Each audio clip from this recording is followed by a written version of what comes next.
કચ્છના એક કાર્યક્રમમાં વિશ્વોમિયા ફાઉન્ડેશનના પ્રમુખ આરપી પટેલનું નિવેદન, સમાજમાં વન ચાઇલ્ડ વન નો ચાઇલ્ડના ગંભીર પરિણામો, વધુ બાળકોને જન્મ આપવા અપીલ.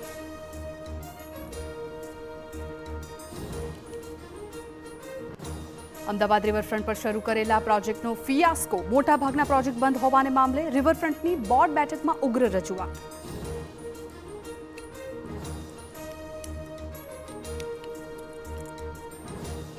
સૌરાષ્ટ્રમાં હાઈકોર્ટની અલગ બેન્ચની ઉઠી માંગ, કામ માટે સૌરાષ્ટ્રથી અમદાવાદ ધક્કા ખાવા પડતા હોવાની માંગ, વકીલોએ નોંધાવ્યો છે વિરોધ.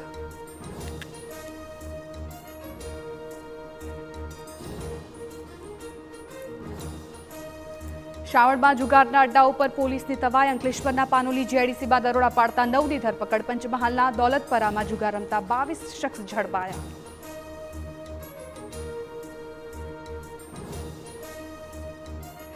પોલીસકર્મી અને પાલિકાના કર્મીને લૂંટારો પર સકંજો, પોલીસે 4 આરોપીની ધરપકડ કરી ઘટનાનું રિકન્સ્ટ્રક્શન કર્યું.